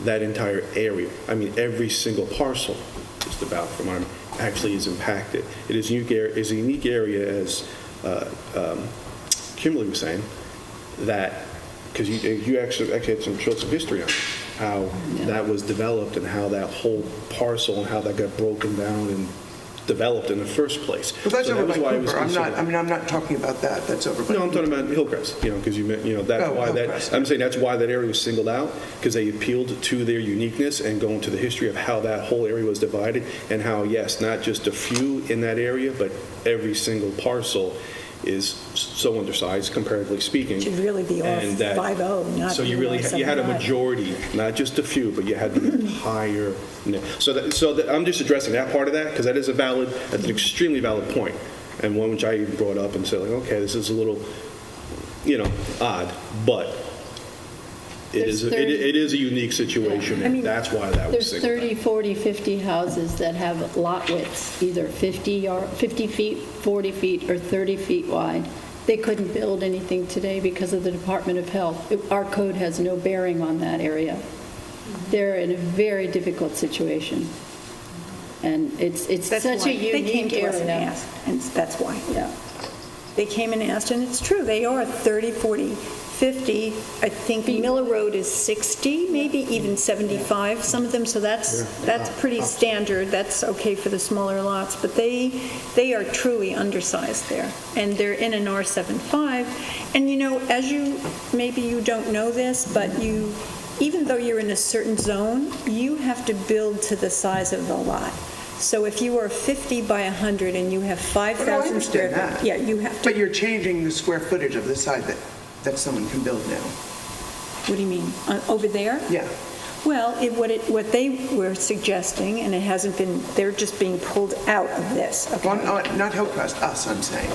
Oh, we are. We're reducing it. Yeah. So then it's kind of, we're all the people that haven't added on are being penalized? That's what's happening. If it gets voted in, that is what's happening. But in one hand, you're saying they're so big, the other houses, and in the other, you're saying they're being penalized. Well, over on Halsey Street. Yeah. So, and I understand they shouldn't be that big, but why can't they be a little stricter when they're developing? There's the one You on the have to have corner of... guidelines, and the guidelines tell you what gross floor area you can have. Yeah, but the guidelines on the corner of Howell and Henry, there's no way they were within what was just built. Well, I don't know. I'd have to No, if specifically they've look been at. built, none of this legislation has affected them. If the house is there already, no. And that's what we're trying to avoid, exactly what you're saying. So in other words, what you're saying is they're there, they're bigger, and now it's like a pre-existing non-conforming use because if we put this through, then those people will have something that you can never have because they now will become pre-existing and because non-conforming. you've allowed that to happen in that one area. I mean, I'll go to the village tomorrow and I can work with Tim. I'm sure that they were over what they were supposed to. They must have had a variance or something to get it done. Yeah, I'm not familiar with Howell. There's Howell and Henry Street. There's absolutely no way. I actually drove by there 2 days ago, and I agree with you. It's startling. There's a few houses in there. I don't mind the other ones where they've had, it just makes no sense because there's a lot of people that I know that live on the street that haven't done it. I mean, there's a friend of mine that owns 3 houses that's in Florida. I mean, it's crazy. Having said that, you said something very interesting at the beginning. You said people open up their door and they're hitting their neighbor's hedge. And that's because the side yard setback was changed in 2007 from 15 feet to 10. And that's what you get. And then there was a much higher height allowance, and then you have a wall facing you. So all of those things are being addressed. The Planning Commission has spent a lot of time, along with consultants, doing some very substantive... So what are the setbacks going to? So let me finish. They were already shifted back to 15. They were shifted in 2007 down to 10, and now they were shifted in 2016 back to 15. So what you're seeing on your street, if a house was built and wasn't in the pipeline, that house should have a 15-foot side yard setback. Well, Howell, there's no way. Was that house already there and they added onto it, or did they? No, they knocked it down. And I know when they went to get it. It wasn't before 2016. Let's go. They knocked it to Well, I'll go. They knocked it to I'll the meet ground. you at the Yeah. building department, and let's look at those houses, because I'm very interested. Yeah, I'm not worried. I just find it Yeah. interesting that you're cutting back, and it's really not screwing me that much, but I just think that in the neighborhood, it kind of hurts everyone's investment too, because then, there's My all these. biggest thing. Huh? I believe in people's property rights, and that's my biggest concern over all of this. Yeah. Is that it's affecting people the way you're saying. Yeah, and I just think it's crazy. I just find it to be kind of, I don't know, a little redlining or something. I just think it should be really looked at. I mean, I agreed with the heights in the smaller lots. I agreed with that because I said, okay, fine, I think that's okay. We can live with that, I actually agreed with the including the GFA of a pool house or an outdoor shed, mainly because what we were having throughout the village was a third of an acre, and a person would build a hip roof house, and they would put a garage, and then they would put a pool, and then they would put a pool house, and then they would look to where they could put their cars. So a lot of that third of an acre is being used up with concrete or some sort of, material. So I agreed with a lot of that. But I'm struggling. I'm really struggling with the reduction of the GFA. I really am. And so, I don't know if we're going to vote on it tonight, but I'm struggling because of just exactly what you just said. Yet, on the other hand, you're complaining about the McMansions, and that's why we're here, because... Yeah, and the McMansions aren't just right in that area. I'm talking the village on a whole. By the way, I hate in the that word area, you McMansion, should, I do your homework a little bit Yeah. before on some of these areas. Some areas... No, well, you have to understand, this has been going on for a very long period of is time with not the a Planning short time. Commission. The Planning Commission has been working on this, and they brought in people to work with them. So, this has gone on for over a year, and this is their recommendation to us. Now we're at the point of voting on it. I'm having a hard time of voting on it because I believe in people's property rights, and I'm concerned with exactly what you said. And most people don't really have a clue. They want you as a board to do what's best for them. That's why they have you here. And if I'm taking something away from them, with the idea like, oh, this is going to make the village so much nicer because we're not going to have these big houses anymore, I'm still taking something away from them, and they're never going to know it until they go to the building department and find out they can't do what they're So they you don't expect to even do. let people know? The only reason why I know is because I'm in real estate. You've had public hearing. This is our sixth public Sixth hearing on it. public Yes. hearing. It's I never got anything in the mail. It's been in the paper, it's printed, it's public hearings and in the Been paper. on television. It's pretty widespread. Rebroadcast. That I can say. It hasn't been hidden by any Been in means. a newsletter. And it's actually, What yes, size it's is been in your a lot? newsletter. Half an acre. A little shy. Okay. So it's... Well, I hope you make the right decisions. Okay, thank you. Michael?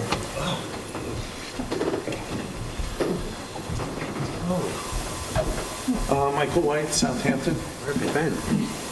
Where have you been? I've been, I didn't know this was actually going on, and I've been going to commission meetings, but I'm glad you missed me. I agree with Nancy.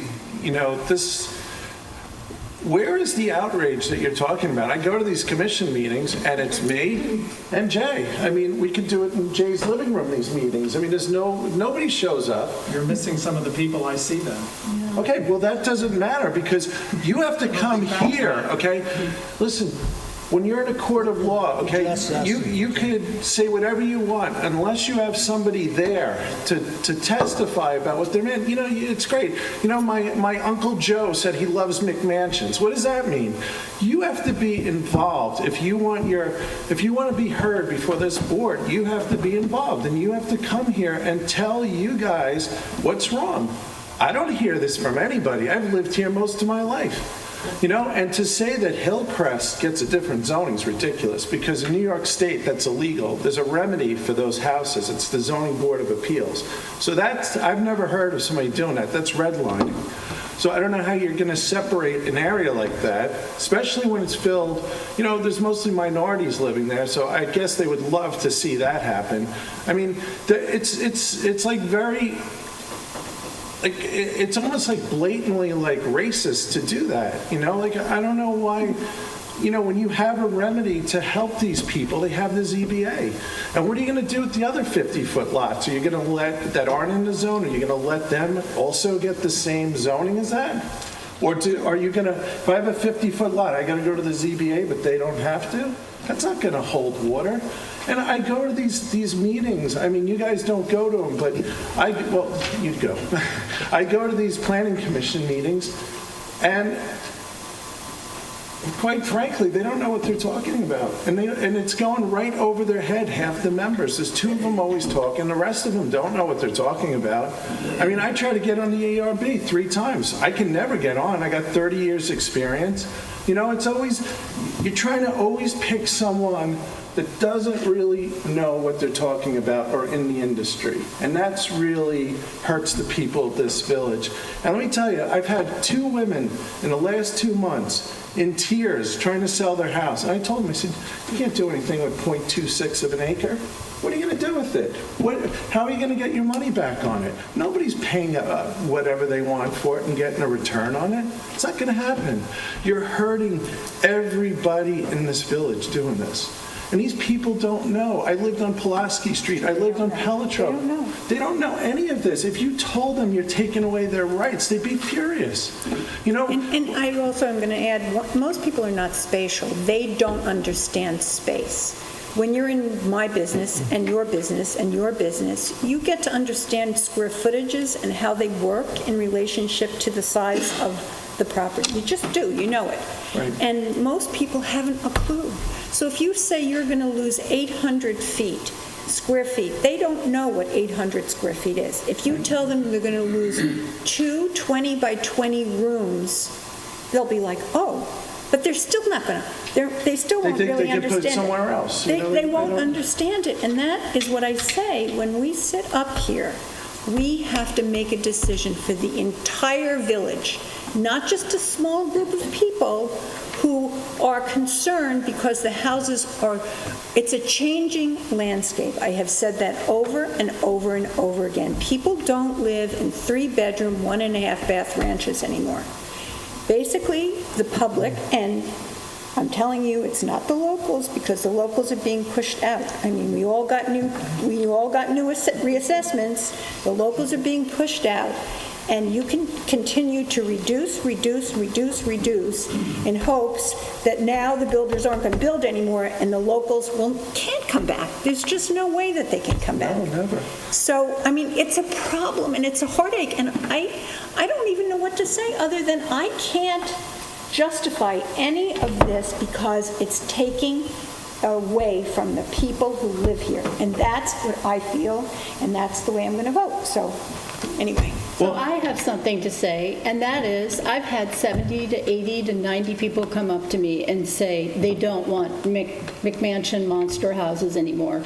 They feel their homeowner rights are being taken away because they have no light, no privacy, no breeze. They open up their door and they see a hedge next door. They can't even get out of their driveway because there's no parking. Everybody's on the street. The first responders can't even get to the hospital. And you want to know something? You're going to have no more first responders here.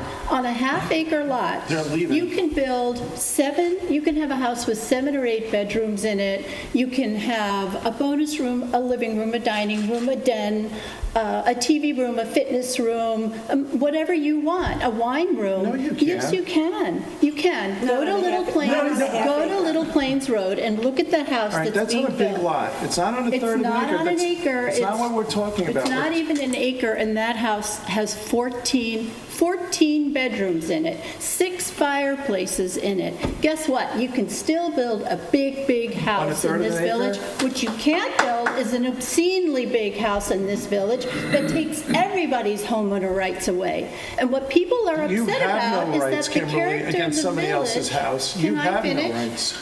I have no rights. I'm representing what people are telling me. It's not coming out of the sky, Michael.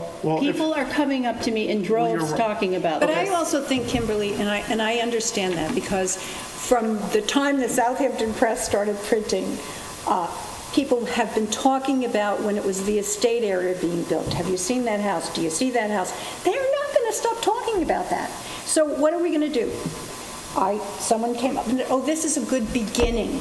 Well, what does that mean? Does that mean that if this gets passed and people are still talking about the big houses that are going up, that we're going to have to reduce it back again because we don't want these houses, and you're going to take away more rights from people? Think about it this way. You had 12 years. You had 12 years of one way, and a lot of people don't like the way it's working. It's been going maybe backwards. you let somebody else try another way. You're wrong. It's been going backwards for the last 10 years. You've been taking, listen, I've been here. You've been taking rights away from people for 10 years. And last time, Mark Epley said, we'll never lower it again. I promise you after this.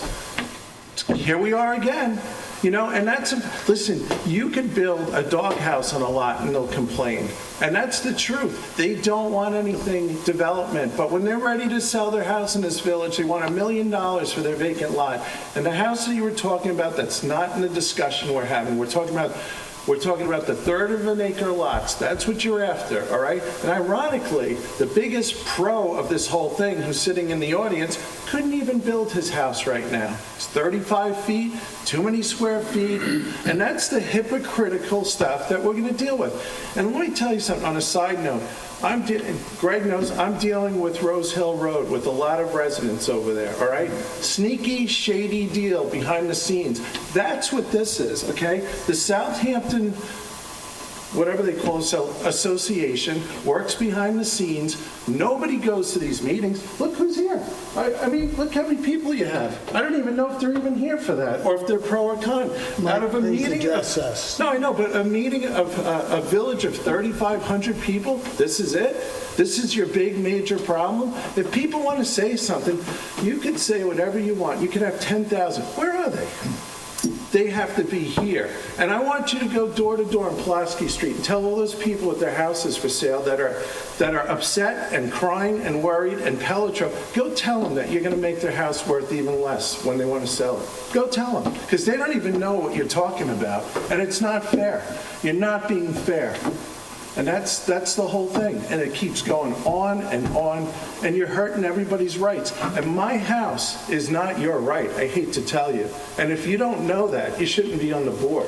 My house is my property rights. Not yours, and not yours. And that's the truth. If I want to build an orange house, I can build it. You can't stop me. I've been to court with you guys. You've lost. You know, and this is going to keep going on again. And if it happens again, I will get a lawyer and I'll sue you again, because this is wrong. You're hurting everybody in this village. And my project I'm doing on North Main Street, I could have did 7 lots. I did 3 1-acre lots because I care about this village. All right? Does anybody else do that? You know, would anybody else lose that much money on a project because they care about their village? And I'll keep going to court. I'll keep going, because you are hurting people. And people are starting to figure out that you're hurting people here. And it's sad. I mean, people voted for you to do the right thing. And I think you want to do the right thing, but I don't think you know what the right thing is. I really don't. Well, I think people do talk about the changing landscape and the new houses that go up. But I've also seen, you know, if you tear down a small 2-bedroom cape and you put up a 5-bedroom house within the zoning, because you have to, okay, and you put up a 5-bedroom, people immediately, they're so used to seeing this, and now they're seeing this and this, and it's... You don't have to mature landscaping. And that's it. And I remember... And the house is orange because they're new cedar shakes, and they turn brown. You don't see the house. But I do remember years ago, people were complaining, and once it was landscaped, they don't even see it anymore. I mean... I see houses I don't like, but it's none of my business. I mean, there's a flat roof house I hate over on Prospect. But what, what am I going to do? It's not my house. I didn't buy the lot. I mean, it's not my cup of tea for I a always think house. about Sugarman down on the beach. I mean, the entire village was outraged over Sugarman when Sugarman went up. I mean, it was like, people called it Bloomingdale's. They called it, they said it looks like a department store. You don't even see it anymore. Now half of them look like that. They like them. But, I'm all about rights. And the other part is, building permits are way down in this village, and we want to keep everybody here, right? What do you think the first responders are coming from? Half of them are carpenters, or they work in a nursery, they have a landscape place, or they work in town. The delis, the stores, they're all... Well, they can't afford to live here. Right, but they're all put together by construction. They support a lot of businesses in town, and the people that were left the house or were lucky enough to buy one 20 years ago, they're hanging on. You put them out of business, or they have less days to work, they're going to lose their house, they're going to move. We're going to have no first responders, you're going to have no carpenters, you're going to have no firemen, you're going to have no anything here, and that's what we're going towards. Where do you think all these people are going to go and work? Yeah, but there's a reverse of that also, Michael. And the reverse of that is, and it's all a balance. The reverse of that is that when the builders continue, when they buy a house for $1 million or they buy a house for $1.5 million, and they put 2 or 3 into it, and they turn around and sell it for 6 or 7 or whatever it is, and they do that repeatedly, it brings up the value of the neighborhood, which of course everybody would say, well, that's great, my house is worth more. But when the town goes in there and reassesses you and doubles your taxes, this is what's upsetting people, okay? And that's what's happening. So in one way, you're not really catering to the locals, you're catering to the new people who are coming here, and in some ways, it's forcing the locals out. So there's 2 ways of looking at it. Well, that could be true, but you go anywhere else on Long Island. But that's a big but. You're paying double taxes that you're paying here. Yeah, but they have industry there. We have no industry here other than the hospital. That's it. We don't have industry here. They have department stores and malls, and they have lots of industry there, and we don't have any of that here. But also... Not that we want it, but we don't have any of it here. But Nancy, those people that are selling those houses are getting the heck out of here because they can't afford it. And it's not because of a new house in their neighborhood. Everything's gone through the roof. But you don't know that. A lot of people think it is because of the new houses in the neighborhood. Well, they do. They just think it is. Well, I mean, if your taxes... That's part of the argument. If your taxes go from $8,000 to $10,000, I mean, that's not earth-shattering. It's just there's no jobs here. There's not as many jobs. They don't pay as much, and that's what's going on. And I get it. People don't like bigger houses. Some people, but this village looks a heck of a lot better than it did 15 years ago. We could go on for a century on this issue, but I just want to answer a couple of things that you brought up. One, this is not something new that was snuck in.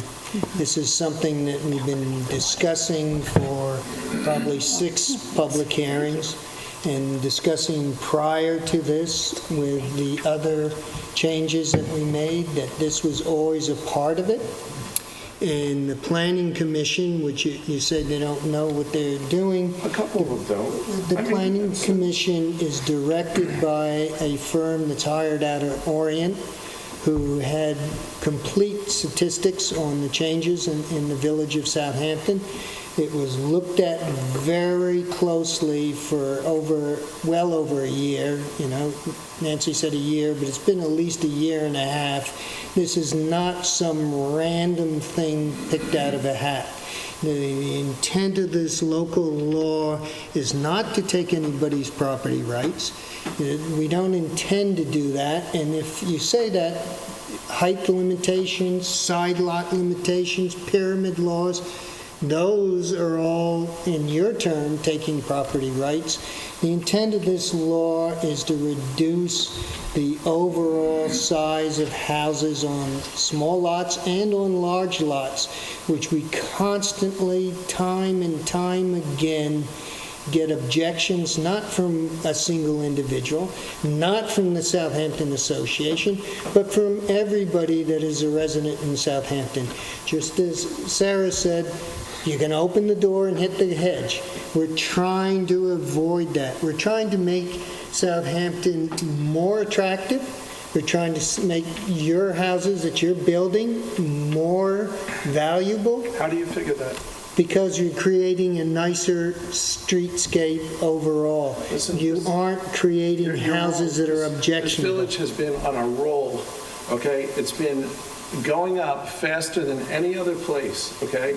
And it's because of what's being built, okay? It's not in spite of, because Every place is going up just not as like fast. this. Certainly, I spent a lot of time out west, and those towns are booming. They're booming twice what we do here in the village. I'm talking about, because we're limited to how much we have and how much people sell. But there are, I mean, Nancy's in real estate. How many people want to come to the village and live here? It's not because they come here and go, this place is disgusting, the houses are too big. They come here and they say, holy cow, look at the beautiful houses here. They want to get the hell away from Manhattan. Yeah, yeah, that's exactly But right. Michael, this isn't Manhattan, you're you know? right, we are limited, and because we're limited, we're always going to be. But we're that built. challenge. We're built. We're 99% built out, and what we're rebuilding is coming in very nicely. And we're just trying to make it so that the density level isn't such that we have environmental issues. We have these houses with 7, 8 bedrooms, and they're on nobody living small in them? lots, and we don't have a septic system here.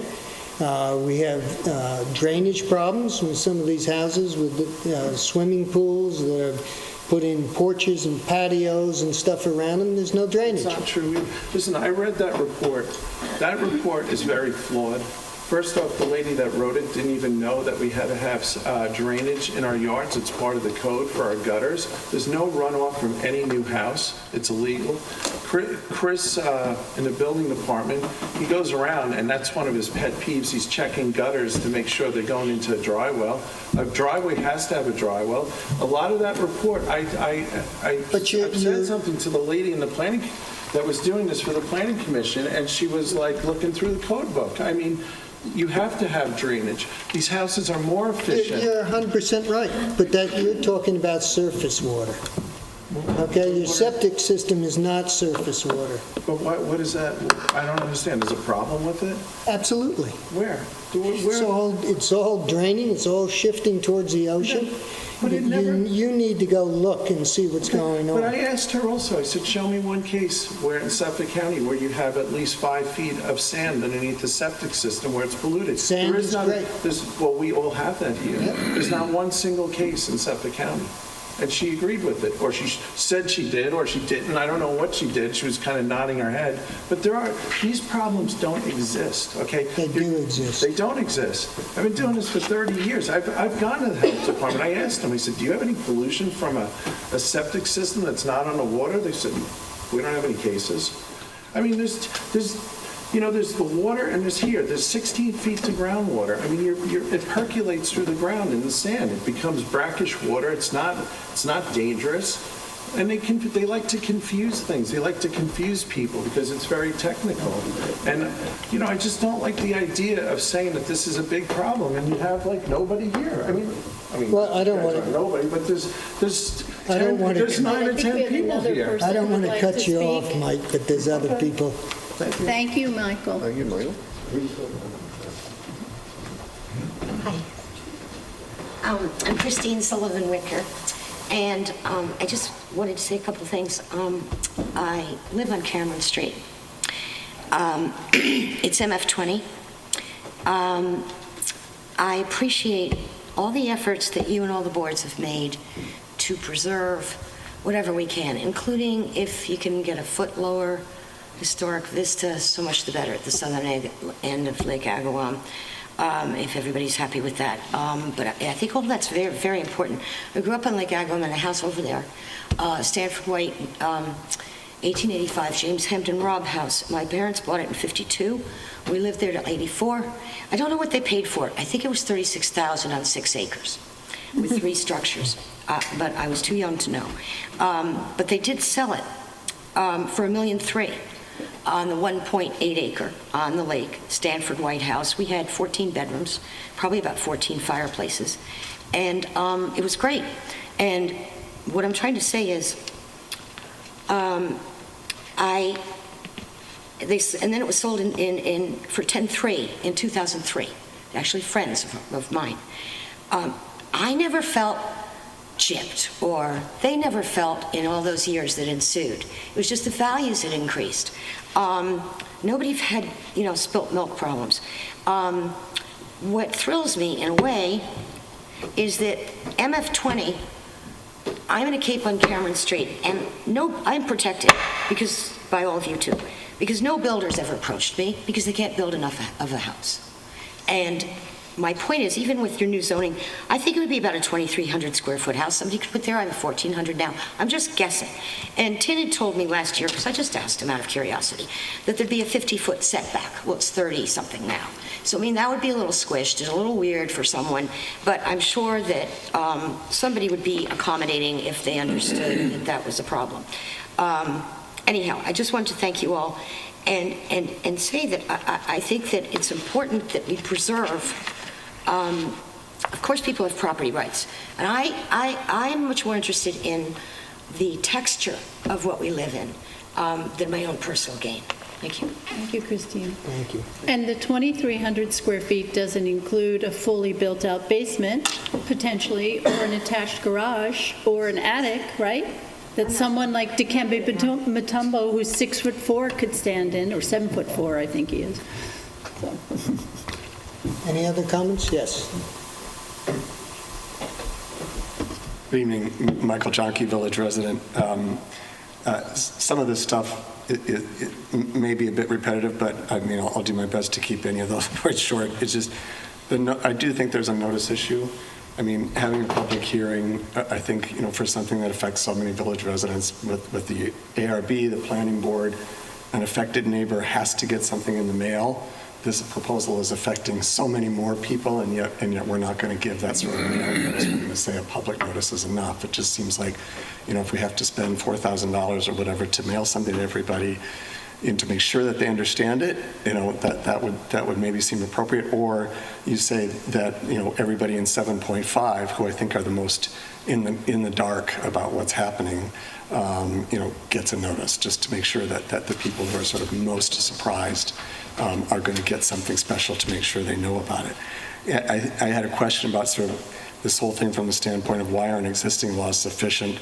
I understand the planning board put a lot of work into this and probably came up with answers to that.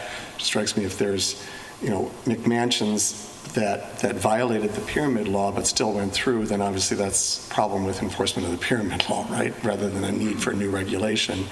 But if somebody concluded that all those McMansions were consistent with the pyramid law, then maybe that's not an argument. But it strikes me probably doubtful that all of those were consistent with the pyramid law. I think, I don't know exactly what the right saying is that my grandmother used to say to me, but if the problem is McMansions on big lots, why not just apply it to big lots? So it's kind of like using a machete to cut a piece of fruit, right? I mean, so that's the one. I can't remember what my grandmother would have said. It's like overkill, using the wrong tool. If the problem is big lots, why not limit it to big lots and not have anything applied to the smaller lots? Because the McMansions are, I would say, I don't know what percentage there would be, but by and large, really have to be being built on these half-acre lots, maybe at least a third-acre lot. So you could kind of draw a line there and say anything under half an acre is exempted, anything under a third of an acre is exempted.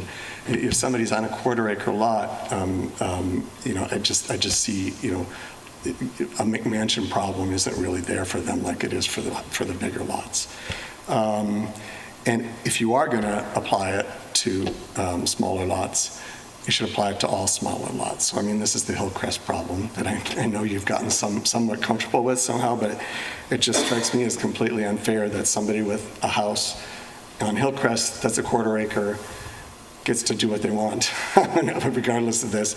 My quarter acre lot on Elm Street, I can't do what I want, okay? So that's very arbitrary to me that they get to do something that I can't, even though our lots are the same. And so again, exempt everybody under a third of an acre, you're going to deal with, probably some huge percentage of your McMansion problems without unduly restricting people with the smaller lots. I mean, just, to say that this 7.5 area gets protection, but not this other bigger 7.5 area is what strikes us as really unfair. So thank you for your time. If I could just qualify two things that you mentioned. One, in regards to the Hillcrest area, the formula that we have here that we've carried right through on the Hillcrest area because of the small lots really has no effect. That it may be 35 feet off of one of their houses, and that's it. They are restricted under the present code by the side lot variances and the height. That this 1% does not have a big impact on them at all. And then on the other statement, you said most of the complaints that we get on McMansions and tight lots and oversized houses is on the smaller lots, not on the larger lots. And that's, the reason that the formula was carried straight through to make it as fair as possible to everybody. But I also have to say, Michael, and you bring that up, on the smaller lots, and yes, I do think that the term McMansion came about because it was a mansion, a big house on a small lot, so they called it a McMansion. I don't think they call in the estate area when it's a big house a McMansion. They call it a mansion. So that was the term that was coined for small lots, big houses on small lots.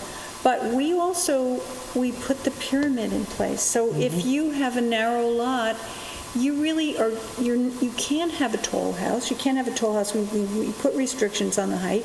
We put restrictions based on the pyramid law. We have setbacks, but the setbacks, still the pyramid law is dictating what you can have there. So we have all of this in place, and now we're asking for a reduction of basically 2% across the board. And part of the reason why this is being done is because the Planning Commission felt that people were building to the max. So if you had a lot and it allowed you to build a 10,000 square foot house, and even though, you have the rights to build the 10,000 square foot house, you're going to build that, the builder's going to build that 10,000 because that's the maximum and that's what he can do there, and I haven't seen that across the board, but I will say that part of what's driving that is that they're afraid, I might as well do it now because it may be taken away from me. And guess what? It is. So that's my concern. I mean, look, everybody's property values have gone up significantly, and I think it's terrific. The problem is that a lot of people are saying, I'd like to someday sell out and I'd like to get as much as I can, and every time you take something away from them, it reduces what they can do. So it's not right. I don't feel it's right. But that's me. I'm only one up here. I appreciate that. I mean, to have a house on the market in a 7.5 now, I just think, or a house that you want to put on the market in the next year or two, your value is going to be declined. Your number of buyers is going to be more restricted. And it just strikes me as completely unfair to those people that all of a sudden, boom, your market value has been reduced by something like this.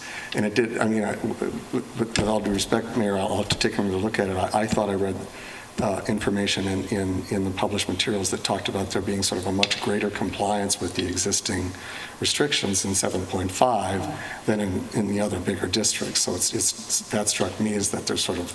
Well, basically what they were going to do in the 7.5, and we haven't planned this, but one of the suggestions was right now the reduction is 10% plus 1,500, was 12% plus 1,500 of the lot size.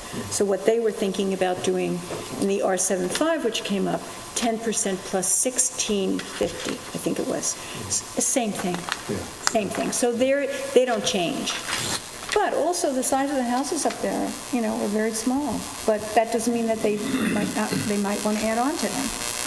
And it doesn't mean they can't add on to them. I think the issue is that area is so unique and the property sizes are so unusual and have so many constraints that one really has to understand what's going up there. And I thank you, Nancy, because you said we really need to look into this. And so every single house was inventoried, canvassed, and we identified, basically something that's out of our zoning. We've never had anything like this. If that was not built on up there at all, and someone came in and made those lots the way they were, the health department would give you approval. But because there's a house there now, they can stay there. And I'm not even sure if they were to add on to the house, the health department would give them an approval. So it's a problem. It's a real problem for over there. So that's why we decided we would take another look at that. But I hear you. I mean, I live on an undersized lot in an R12-5. And my setbacks are non-conforming at this particular time. I didn't build the house was there, but my setbacks are non-conforming at this point. So if I ever wanted to add on to my house, I would have to add on in such a way that it doesn't go the length of my house. I'd have to move over, in order to conform to it. So I understand all of this, and, but I also know that they're in a different situation there. All of them, not just individual lots that are in, occasionally you find in R12-5 smaller lots. I have one in my neighborhood, a friend of mine who's on 35 wide by long. I think their house is exactly like 2 feet off the property line. But that was allowed back then. Understood. I understand that maybe, all of those people would be more affected than an isolated lot in the other 7.5, but it still strikes me as unfair that the isolated person or the isolated lot in 7.5 is now going to be restricted. If my situation in terms of lot size and everything else is similar to somebody in Hillcrest, that we shouldn't be treated differently. Thank you. Thank you. Michael, can I just say one thing? Absolutely. I'm at least under this impression that if you live on a street where houses are bigger than yours, and yet we're implementing a law that's going to restrict you, that you've got the best case in the world before the ZBA. That's what they're there for. I mean, they're not so much hung up on what the law says as they don't. If all the other houses are big, they're going to let you do. You're not adversely impacting the neighborhood. It's to try and that's what they exist for. So to me, it's the great equalizer. Yeah, but Bill, you know and I know, and this has been discussed with the attorneys, that if you change the law in the very beginning, and I don't know how many years it takes, they're not going to give you relief. The law is the law, and it's a new law, and that's the end of it. And they have told us that. Even if your neighbors all have what you're trying to have? Yeah, Rick told us, and Wayne said the same thing. Then what? Well, I don't know if you can say that, Nancy, unless you go before the ZBA. Well, he said more than likely they're not going to give it to you. So Even that though was other people, your adjacent neighbors have what you want to have, they won't let you not have true. it? Ask him again. That's what I was told. I've been I'm just amazed that they would act that way. No, I don't. Because I remember when Rick was our lawyer, and that was something that you brought up in the executive session, and you said, well, they'll just go to the ZBA, and Rick said, no, they won't, because they're not going to allow it. Once the law gets changed, that's it. So, otherwise, why have a law?